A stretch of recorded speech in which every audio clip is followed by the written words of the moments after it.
person who never says, "I was wrong. I made a mistake. It was my fault. I'm sorry. And forgive me," is a narcissist. Let's make a narcissist apology from scratch. First, we need a giant heap of self-loathing because this is difficult for you. Next, use vague ingredients like "my behavior" or "my actions." You'll need 3 tablespoons of "I was in a dark place" with a pinch of rock bottom. No narcissist apology would be complete without some chopped gaslighting. Remember, before today, this was a smear campaign, but now that there's video, you're disgusted and sorry. Next, let's add some self-deprecation. The more the better. "I'm disgusted with myself. I'm so embarrassed. I don't recognize that person." Now, while this recipe includes the word accountability, don't worry, it's actually accountability free. Remember, this recipe is for our audience, not the victim. Lastly, we're going to top this off with everyone's favorite deflections: therapy, rehab, and God. That smells like bullshit. Once you're done, you can scoop all of this directly into the trash, right where it belongs. My behavior on that video is inexcusable. I take full responsibility for my actions in that video. I'm disgusted. I was disgusted then when I did it. I'm disgusted now. I'm sure you guys are aware of everything that's been going on. First of all, I'd like to confirm that everything that my baby mama said about me was true. As we've seen by now, Cassper has come out with his side of the story, and this following Thobeka's birthday post, or rather testimony, right? Now, on his side of the story, when we're being absolutely honest, he's only taking accountability and somewhat apologizing because parts of Thobeka's testimony exposed him and his wife's shenanigans. Okay. Other than that, I doubt he would have come out with this part of the information. If he wasn't exposed for this nasty, vile cheater he is or was, I doubt he would have come out. And again, I also feel like if he was really sorry and serious about this born-again path he claims he's on, then while he was busy doing those podcast tour after he got married, revealing all kinds of things, how he was addicted to X, his infidelity and everything, he should have also mentioned this part. He should have also mentioned that the woman he was busy cheating on his baby's mother with while their son was battling cancer is the very same woman that he married. Then I would understand him saying he's sorry now.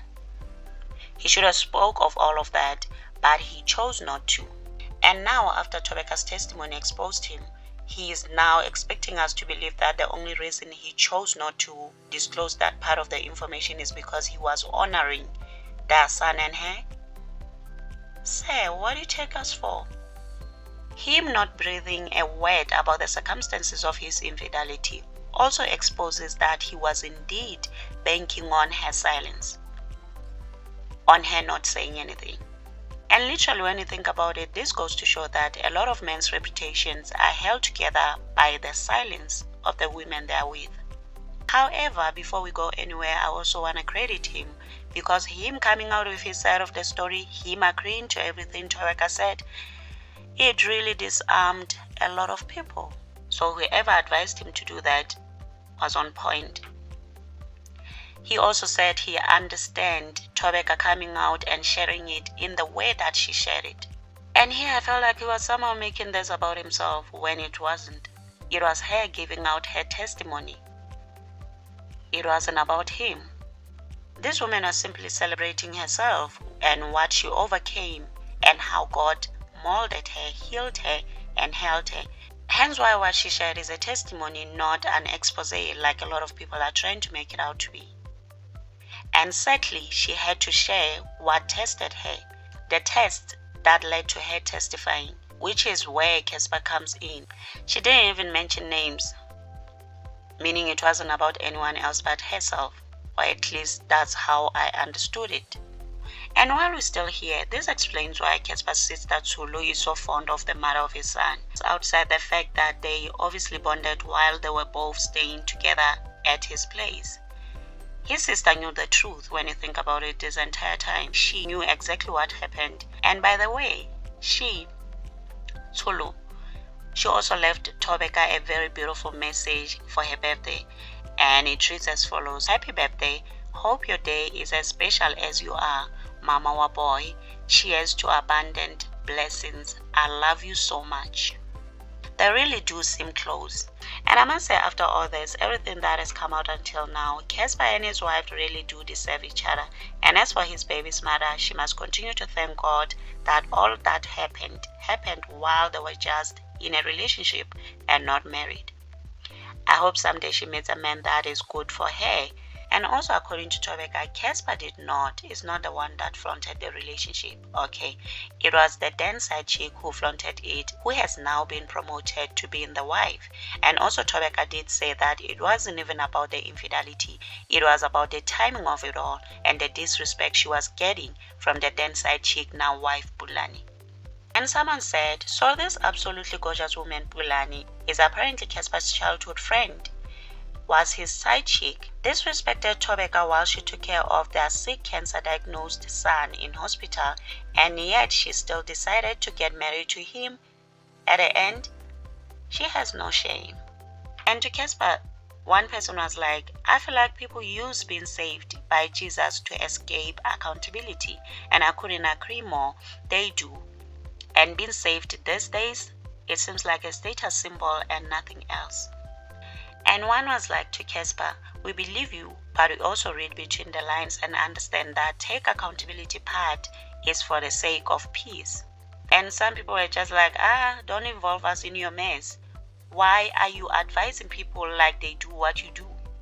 And honestly, I just want to say, that advice part, that part where he was busy advising people, gents, it really took me by surprise because I was like, hi Bowena Cassper, so you packaged this accountability mess of yours with some advice? Wow. And back to Thobeka's testimony rather, Simz Ngema went there leaving a comment. Okay.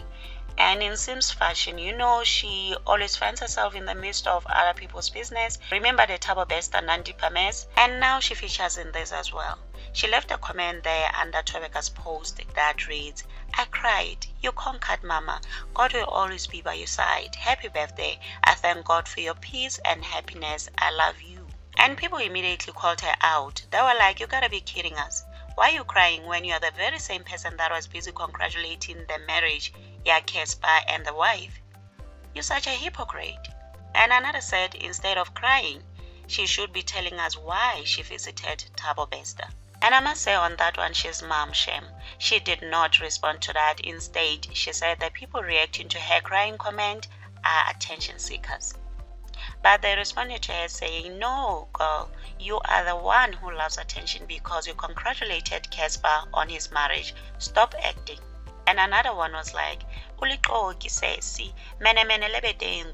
you said congrats to Cassper and his wife. Now you're crying. You hi sukuzi. Sana, these people didn't stop. They went on and on and on. Okay. And moving on to Cassper's wife, you will remember she seemingly shaded Thobeka, asking her followers why he didn't marry her in that Q&A of hers, right? I just want to say, girl, we know, she knows, he knows. The only reason you are the wife is because she couldn't move past the betrayal. So relax, okay? And while we're busy poking our noses in Cassper's mess, he is there in Dubai and he shared his new song. And people are like, your music is boring, Kesana. We were doing you a favor. On that note, do share your thoughts in the comment section. Also remember to subscribe, like, share. Until next time, bye and thank you for watching.